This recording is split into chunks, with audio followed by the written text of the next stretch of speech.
से आज क्या हो गया है? आज तो ये शांत ही नहीं हो रहा।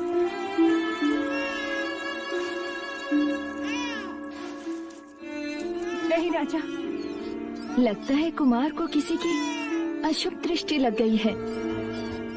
लौशिका, युवराज की नजर उतारो शीघ्र।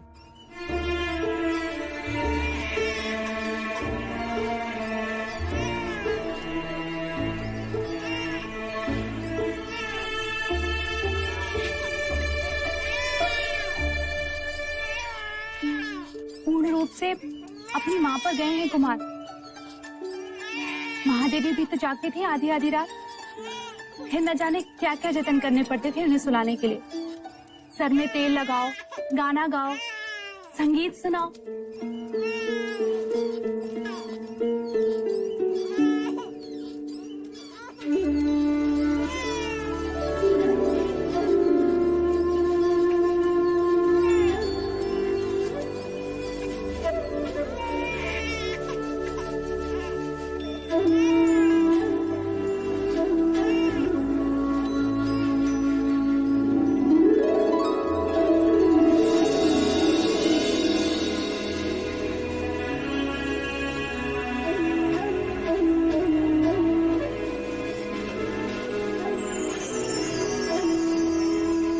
देख तो प्रजापति, तेरी बांसुरी सुनकर कैसे शांत हो गया।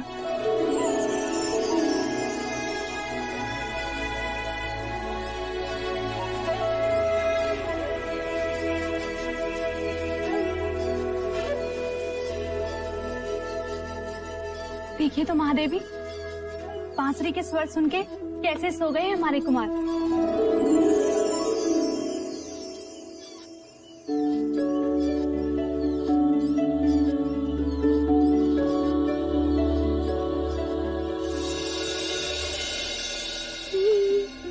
ये क्या कर रही हो मंगला? आर्या, तुम्हारी आंखों को क्या हुआ? क्या हुआ? कुछ भी तो नहीं। अगर कुछ हुआ नहीं है तो फिर देखकर भी पूछ क्यों रहे हो? क्या कर रही हो मंगला? मैं ये पूछ रहा हूँ कि तुम ये दिए क्यों जला रही हो? हाँ, अब ये सही प्रश्न। दिए कब जलाते हैं? जब कोई पर्व होता है। आज पर्व ही तो है। किंतु आज कौन सा पर्व है? अरे, महामुनि असित ने हमारे देवदत्त के लिए भविष्यवाणी जो की है। भविष्यवाणी? किंतु वो भविष्यवाणी तो सिद्धार्थ के लिए थी। हाँ, उसी के लिए की थी। शब्द सिद्धार्थ के लिए थे, पर मर्म देवदत्त के लिए था। वो कैसे? आंखें बड़ी करो आर्य, आंखें बड़ी करो। अरे, सिद्धार्थ बड़ा होकर सन्यासी बनेगा तो राज गद्दी पर देवदत्त ही तो बैठेगा ना।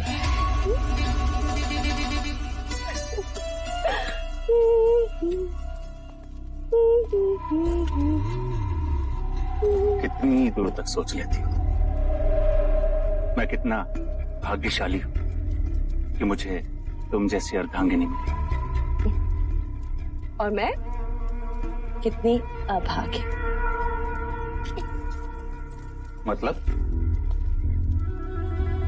मतलब मूछें होती तो महाराज बनते। मांग है इसलिए मंगला।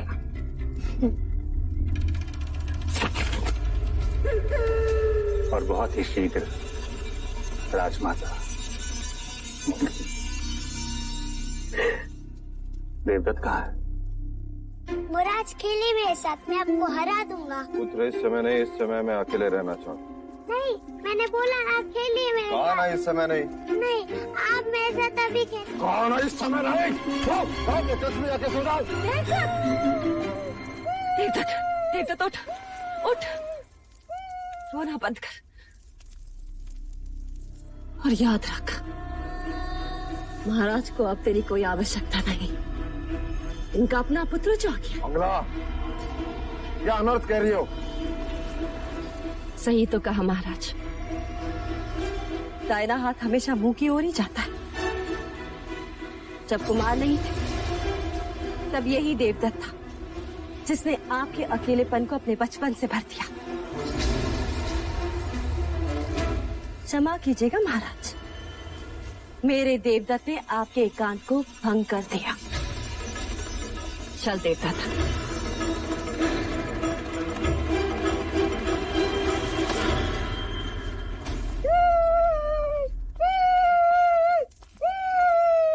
शांत शांत हो जा, मैंने कहा ना, एकदम चुप चुप हो जा।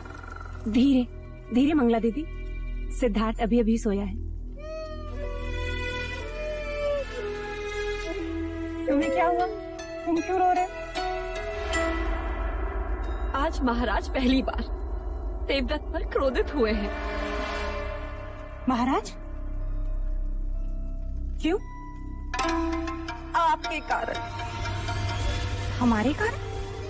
आप महादेवी माया को वचन देकर भूल गई महादेवी प्रजापति। आपने कहा था कि आप दोनों का ध्यान रखेंगे, परंतु युवराज सिद्धार्थ के लालन पालन में इस तरह डूब गई हैं आप कि व्यथा में डूबे महाराज पर ध्यान ही नहीं रहा आपका। माँ तो बन गई, परंतु पत्नी का धर्म भूल गई। इस समय जब महाराज को आपके शयन कक्ष में होना चाहिए, वो व्यथित राज्यसभा में बैठे हैं। आप महादेवी हैं, किंतु आयु में मैं आपसे बड़ी हूँ।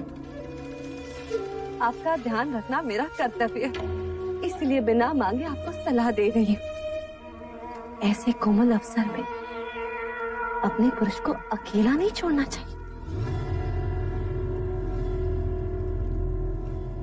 आप समझ रही हैं ना? चल देवदत्त।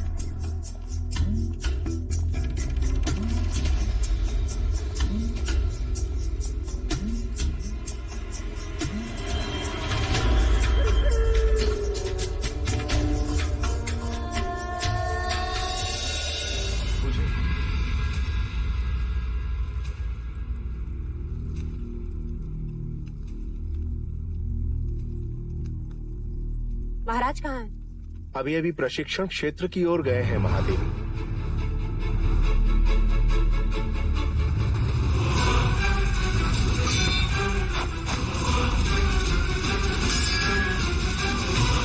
मेरा पुत्र सन्यासी बन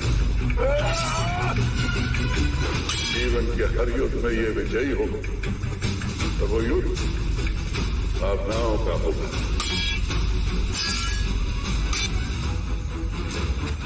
भले इसने तेरे क्षत्रिय कुल में जन्म लिया हो, पर रूप सन्यासी का लेकर आया है। क्षमा महाराज, दोष तुम्हारा नहीं, मैं बेध्यान हो गया था।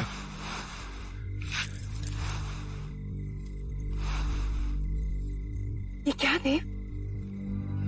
ये कोई समय है प्रशिक्षण का? नींद नहीं आ रही थी, व्यथित था, अपने क्रोध पर काबू नहीं कर पा रहे थे, इसलिए। ऐसी कौन सी व्यथा है देव जिसने आपको इतना चिंतित कर दिया? इस शाक्य कुल का पतन होते नहीं देख सकता देवी। मैं क्षत्रियों का अपना धर्म छोड़ते नहीं देख सकता। जिन हाथों में मैं तलवार देखना चाहता हूं, उन हाथों में मैं कमंडलू कैसे देखूं? जिस शरीर पर मैं रक्त रंजित घाव देखना चाहता हूं, वहां चंदन तिलक कैसे देखूं देवी? कैसे देखूं? आप किसकी बात कर रहे हैं देव? कुमार सिद्धार्थ की असत मुनि की वाणी अभी गूंज रही है मेरे कान में। आप अकारण ही व्यथित हो रहे हैं देव। कल किसने देखा है? इतना जब तब यज्ञ के पश्चात एक पुत्र हुआ, और वो भी सन्यासी। ऐसा कुछ नहीं होगा देव। असत मुनि की वाणी कभी असत्य नहीं हुई देव। किंतु भविष्य के गर्भ में क्या है यह कोई नहीं जानता। मैं तुमसे पूछता हूँ देव, तुम्हें क्या लगता है? जिस भव्य वस्त्र से सन्यासी का चोला बनता है, उसी भगवे वस्त्र से हमारे राज्य का परचम बना है। वस्त्र हमारे पास है और हमें उसका क्या करना है, यह तो हमारे ही हाथों में है ना देव। आप कुलगुरु वाचस्पति से विचार विमर्श करें, वह अवश्य ही कोई मार्ग सुझाएंगे। हाँ देवी।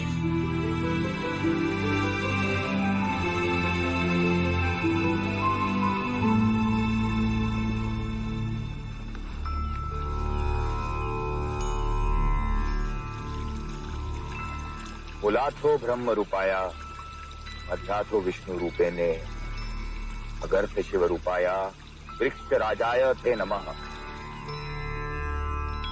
महादेवी प्रजापति, आपका यह विचार अति सराहनीय है। यदि हर परिवार अपने मृत आत्मा की स्मृति में एक वृक्ष लगाए और उनका जतन करे तो पृथ्वी सदैव हरित रहेगी और उनकी स्मृति भी जीवित रहेगी। आज हमने ये वृक्ष लगाकर माँ देवी महामाया की स्मृति को सदैव के लिए धरती से जोड़ दिया है। महादेवी महामाया की, महादेवी महामाया की, महादेवी महामाया की।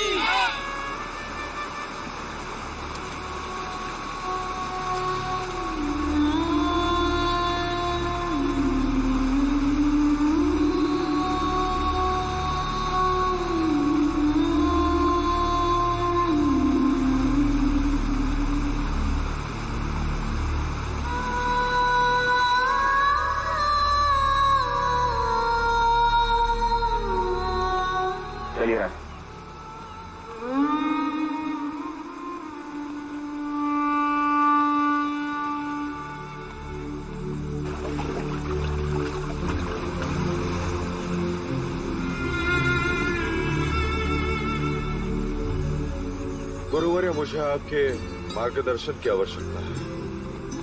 अवश्य राज। आप तो जानते हैं कि असित मुनि ने भविष्यवाणी किया है कि सिद्धार्थ बड़ा होकर सन्यासी बनेगा, परंतु मैं चाहता हूं कि सिद्धार्थ बड़ा होकर चक्रवर्ती सम्राट बने। मुझे यही चिंता सता रही है कि सिद्धार्थ का भविष्य क्या होगा। इस बहते पानी को देख रहे राजा?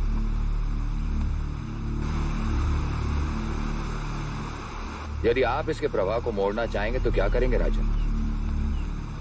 गुरुवर्य, एक गहरी नहर बनानी होगी ताकि पानी उस नहर से बहे। परंतु इसका प्रवाह तो सीधा है। यदि ना मुड़ा तो पानी को रोकना होगा गुरुवर्य। उसके आगे बांध बांधना होगा ताकि पानी का प्रवाह मुड़ जाए। सिद्धार्थ का जीवन भी इस बहते पानी की प्रवाह की तरह है राजा। यदि आप उसे योद्धा बनाना चाहते हैं तो क्षत्रियता की गहरी नहर खोदनी ही पड़ेगी। बैरागी बनने से रोकना चाहते हैं तो माया और करुणा के आगे बांध बांधना ही होगा। असित मुनि की दृष्टि एक सन्यासी की है, इसलिए उन्हें सिद्धार्थ की महानता केवल एक सन्यासी बनने में दिखती है।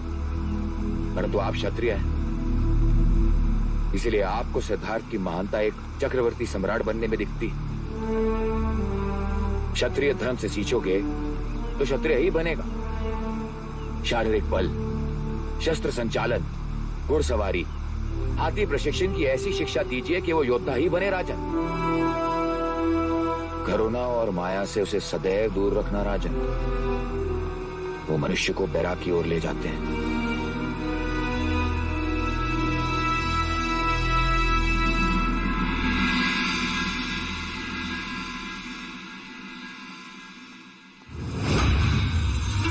महाराज, वो भी अकेले? सही अवसर। मंगला, तू इतने दिनों पश्चात आपसे अपना नाम सुनकर मन आनंदित हो गया महाराज। अच्छा हुआ। मैं भी तुमसे कुछ बात करना चाह रहा था। क्या हुआ? परख रही थी कहीं मैं सपने तो नहीं देख जो महाराज आज मुझसे बात करना चाहते। आज का दिवस तो मेरे लिए एक उत्सव ही है। कहिए ना महाराज। अब हम सबको मिलकर युवराज का ध्यान रखना है।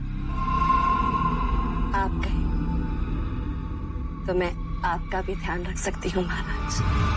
कुछ मर्यादाओं का उल्लंघन अच्छा नहीं होता, और कुछ इच्छाओं का दमन संभव नहीं होता महाराज। तुम फिर से वही बात कर रही हो? क्योंकि मैं वो बात आज तक नहीं भुला सकी। देवी प्रजापति में ऐसा क्या था जो दूसरे विवाह के लिए आपने उसे चुना, और मुझे आपके दूसरे भाई से ब्याह करना पड़ा, जबकि मेरी असली चाह तो आप ही थे महाराज। ये सारी बातें अतीत की है मंगला।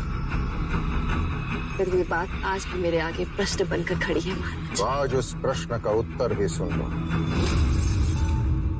दूसरे ब्याह की बात महादेवी महामाया की इच्छा थी और प्रजापति उसकी बहन। उसमें मेरे रुचि या अरुचि का कोई प्रश्न नहीं, और ये बात अब व्यर्थ है, समय का नाश है।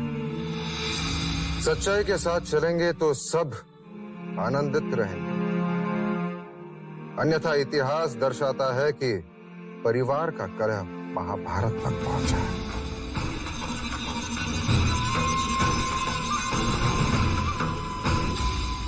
महाराज शुद्धोदन, पहले मेरी दृष्टि केवल आप पर थी, परंतु अब आपके साम्राज्य पर भी है।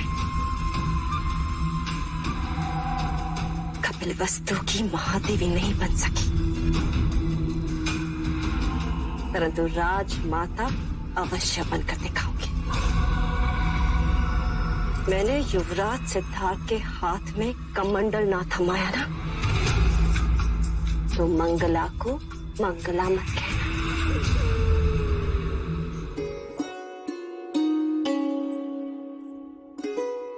अब देखें कैसा लग रहा है। महादेवी प्रजापति, क्या हम भीतर आ सकते हैं? आपको भीतर आने के लिए आज्ञा की आवश्यकता कब से पड़ गई? आइए छोटे राजा।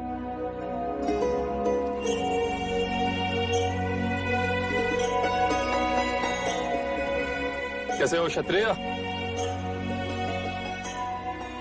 ऐसे क्या देख रहे हो?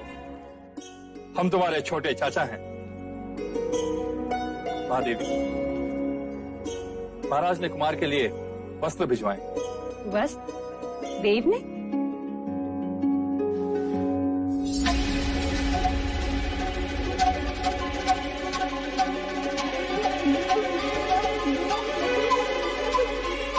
लोहे की चादर? प्रतिरात्र कुमार को यही वस्त्र उड़ाकर सुलाया जाए, यही भाई महाराज का आदेश है। महाराज चाहते हैं कि कुमार अभी से लोहे से खेलें, उसे छुएं, उसे अपना लें, जिससे बड़े होकर उन्हें लोहा भारी न लगे। आपके भाई महाराज इस वक्त हैं कहाँ? पता नहीं महादेवी, किसी गुप्त मंत्रणा के लिए गए।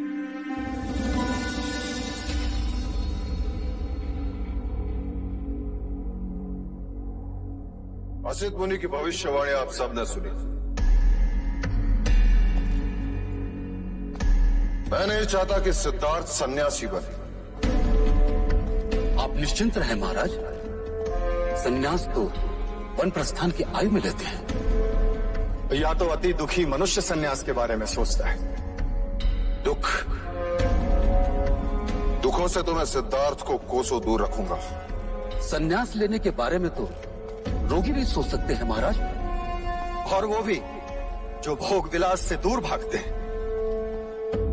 अर्थात वो लोग जो दुर्बल हैं।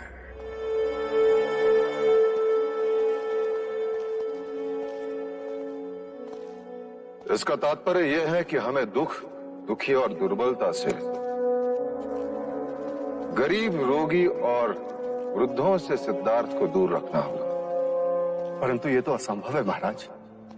राज्य में गरीब, वृद्ध, रोगी, प्रजाजन तो रहेंगे ही। उन सबसे सिद्धार्थ को कैसे दूर रख सकते हैं?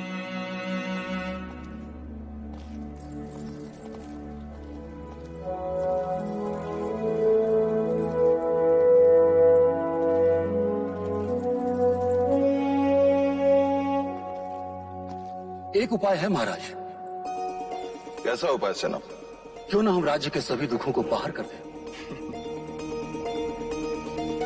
महाराज, क्यों ना हम रोगी, वृद्ध और आर्थिक रूप से पीड़ित ऐसे मनुष्यों को कपिल वस्तु से बाहर फेंक दें। यह संभव है सेनापति सुमन, हम ये नहीं कर सकते। हमारा कर्तव्य प्रजा की सेवा है, उन पर अन्याय करना नहीं। हम उन पर अन्याय नहीं करेंगे, बदले में हम उन्हें उत्तम जीवन देंगे। अर्थात हम उन्हें ऐसी जगह भेजेंगे जहां रोगियों का इलाज होगा, गरीबों को रोटी मिलेगी, वृद्धों को मान सम्मान मिलेगा।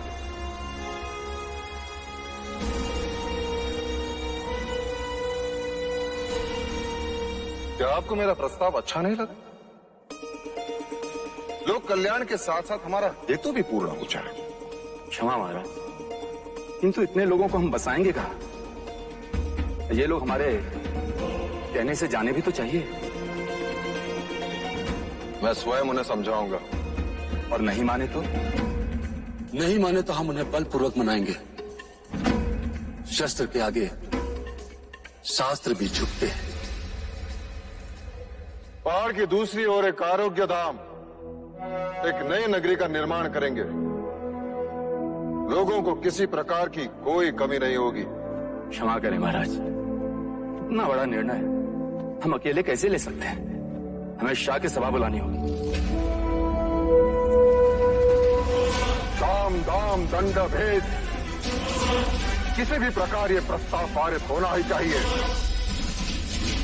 मैं सिद्धार्थ को सन्यासी बनते नहीं देख सकता।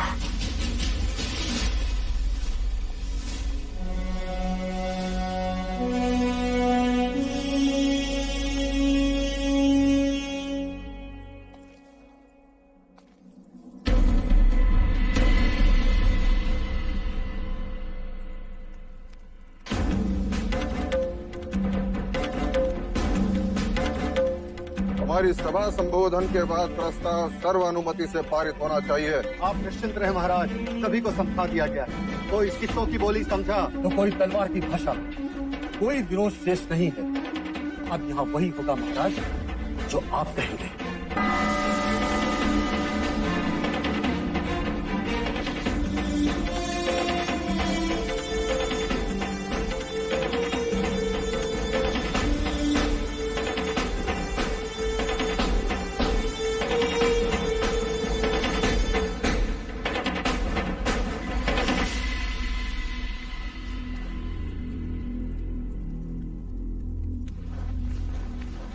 आज की तत्काल सभा का तात्पर्य यह है कि मैं कौशल राज और मगध पर आक्रमण करना चाहता हूं।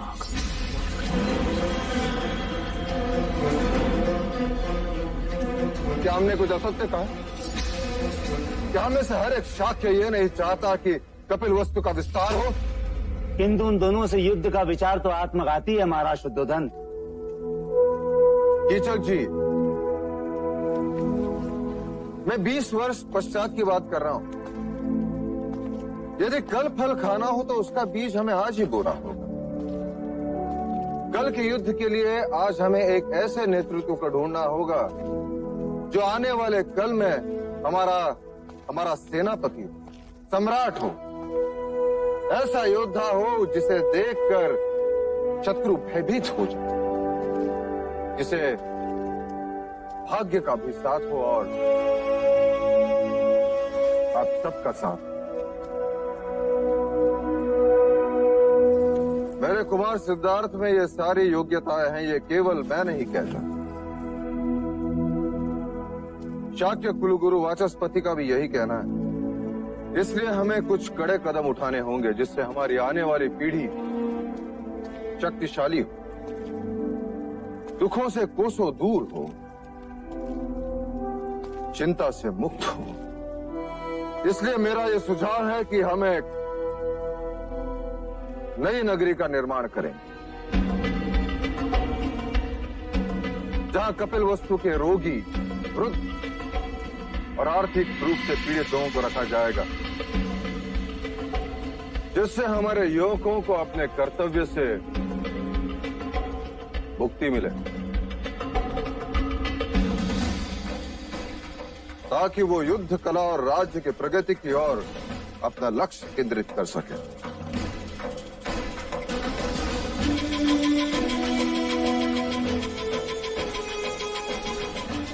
यदि मेरे प्रस्ताव पर किसी का विरोध हो तो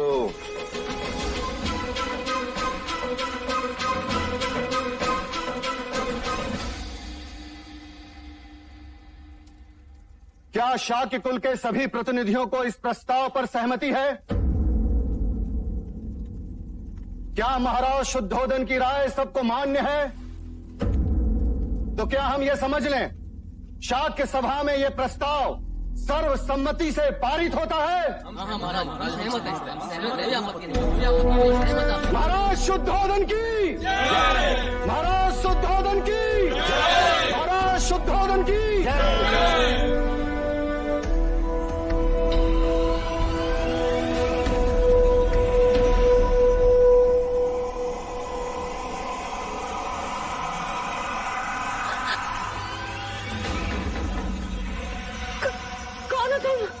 हमारी दादी तंत्र मंत्र जानती है, आपने कहा था ना। लीजिए, इस बादाम को आप अपने पास रखिएगा, देखिएगा आज आपको कोई न कोई शुभ संदेश मिलेगा। हाँ ठीक है ठीक है, जाओ यहाँ से। शुभ संदेश मिलते ही इसे पानी में बहा दीजिएगा। हाँ ठीक है, जाओ। आओ दादी।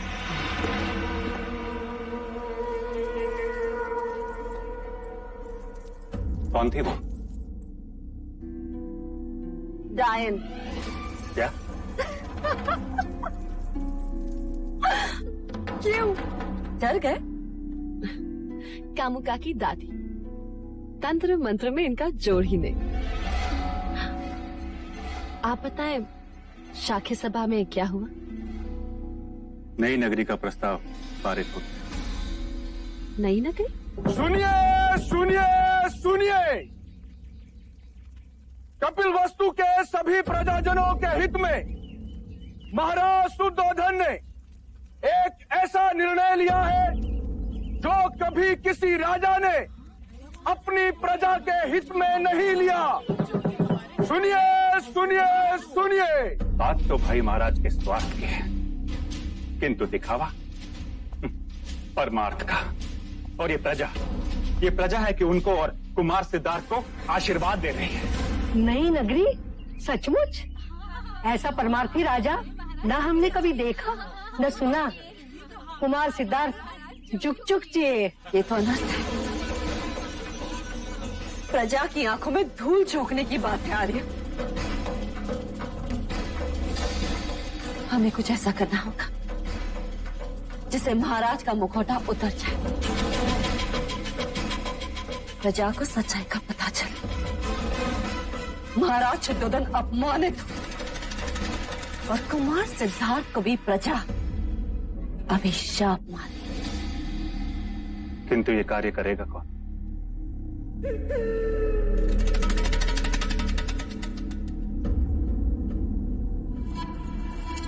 कामुका। नई नगरी का लाभ लेने के लिए सभी गरीब, वृद्ध और रोगियों को 2 दिन में कपिल वस्तु छोड़कर वहां जाना होगा।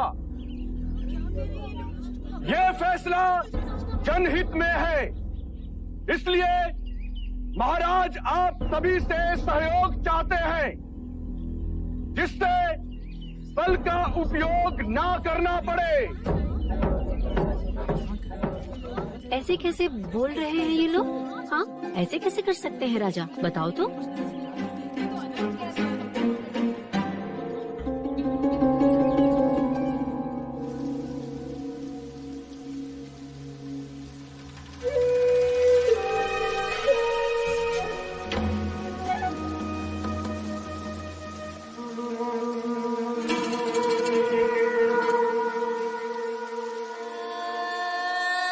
इस भलाई के पीछे कितना स्वार्थ छिपा है, ये तो अंदर की बात है। एक बार यहाँ से निकले ना तो मानो पहुंच गए शमशान घाट। अरे उसके बाद तो वापस आने का नाम भी नहीं ले पाओगे तुम लोग। ये सब किसके कारण? कुमार सिद्धार्थ के कारण। कहते हैं उन्हें दुख नहीं दिखना चाहिए वरना कुमार सन्यासी हो जाएंगे। इससे तो अच्छा होता कि कुमार पैदा ही ना होते। महल में दिए जले इसलिए हमारे घर में अंधेरा। अरे कहते हैं बड़ा भाग्यशाली है, जन्म लेते ही माँ को खा गया और अब बड़ा हुआ तो ये कपल वस्तु खाली करवा रहा है। ये कैसा भाग्यशाली है? हाँ महाराज को रोकिए महादेवी प्रजापति। पुत्र प्रेम में पिता अंधा हो सकता है, ये तो सुना था, पर इतना क्रूर इतना कठोर भी हो सकता है ये पहली बात है। क्या हुआ मंगला दीदी? महाराज कपिल वस्तु से सारे दुखी निर्धन वृद्ध रोगियों को राज निकाला दे रहे हैं। क्यों? युवराज सिद्धार्थ के लिए, जिससे वो दुख ना देखे, उनमें करुणा ना उपजे और वो कभी सन्यासी ना बने। महादेवी माया होती ना तो ऐसा कभी नहीं होने देती। महाराज को रोकिए, कहीं प्रजाजनों में असंतोष फैल गया ना तो अनर्थ हो जाएगा।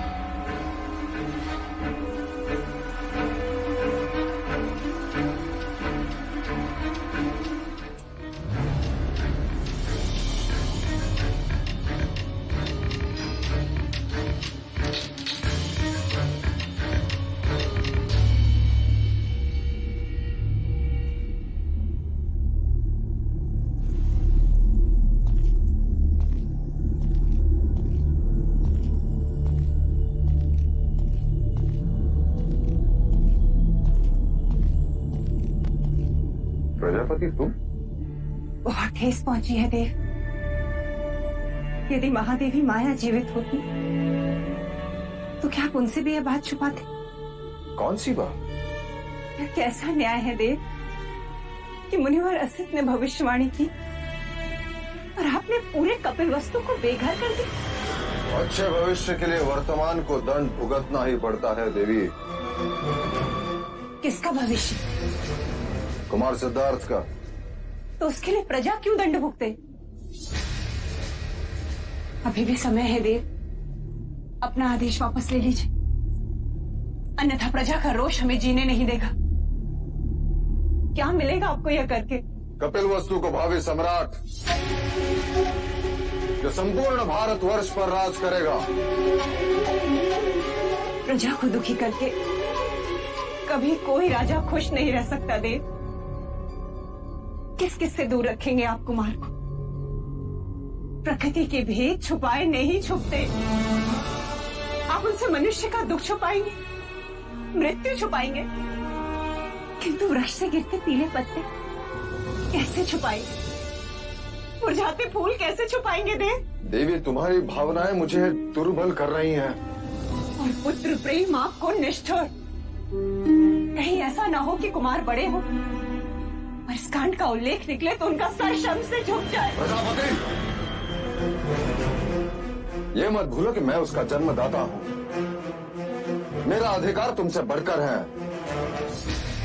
मैं उसके लिए जो कुछ भी कर रहा हूं उसके हित में कर रहा हूं। ना वो दुख देखेगा ना मृत्यु जिससे वैराग्य उत्पन्न होता है।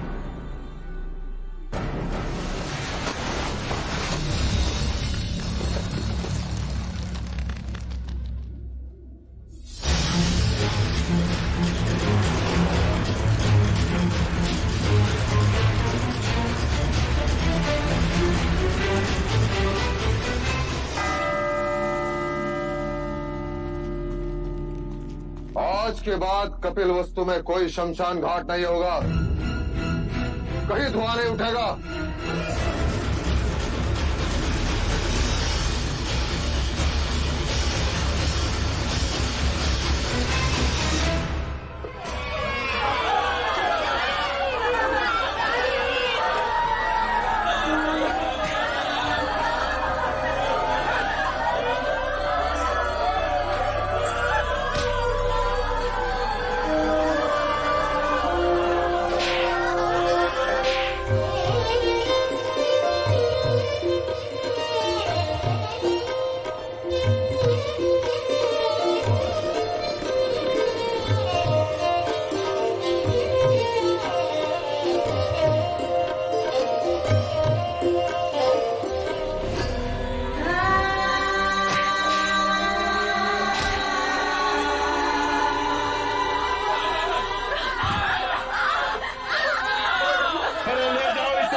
ये मत भूलो कि मैं उसका जन्मदाता हूं।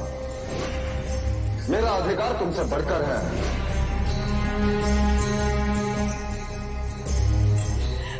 महादेवी, महादेवी ये मनुष्यता नहीं है महादेवी। जब करुणा ही नहीं होगी तो मनुष्यता कहां से होगी? इतना अत्याचार मत करो हम पर, मत लो हमारा अभिशाप।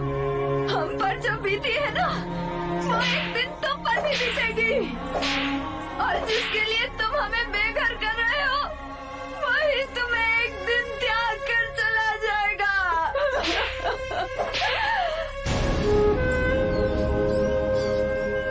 मैं तुझसे पूछ रही हूँ, और कितनी देर लगाएगा तू?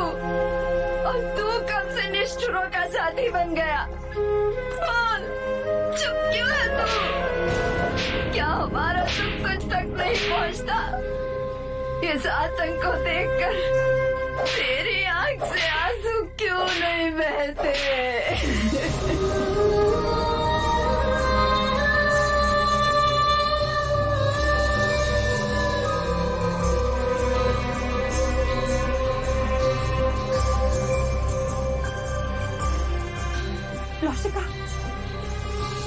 लौशिका देख, सिद्धार्थ के आंसू तो रुकने का नाम ही नहीं ले।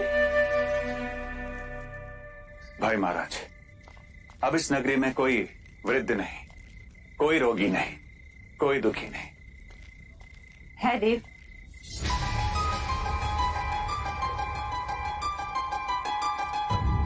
कौन दुखी है? कुमार सिद्धार्थ। उनके आंसू नींद में भी रुकने का नाम नहीं ले रहे। वह सुषेण को तत्काल बुलाया जाए। जी भाई महाराज। दुख केवल तन में या आसपास नहीं होता, मन का भी होता। मन के दुख का क्या करेंगे देव? क्षत्रिय के मन में केवल स्वाभिमान रहता है, दुख नहीं।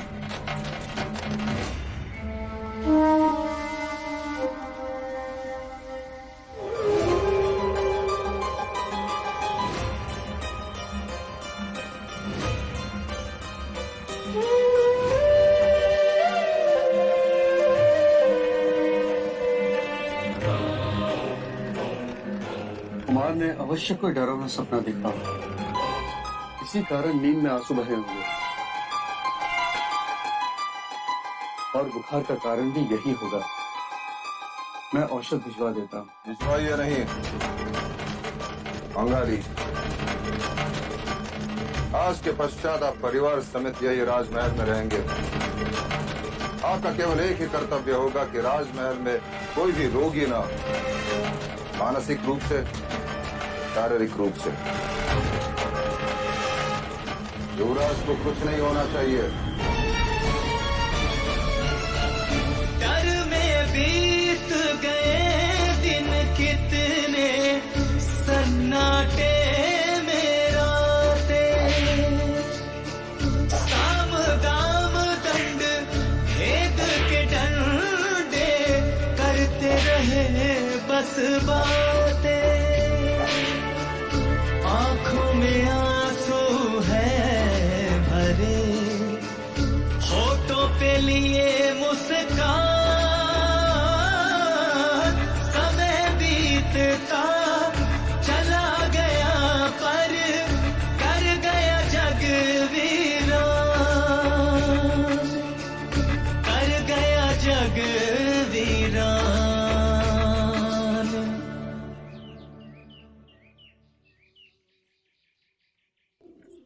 सिद्धार्थ,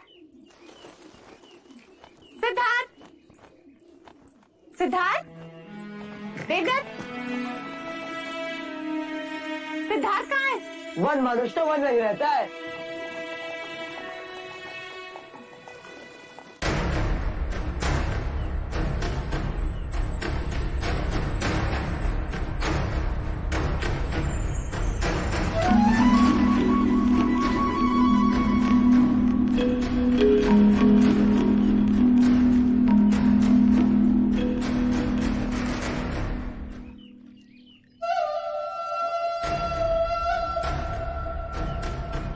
है।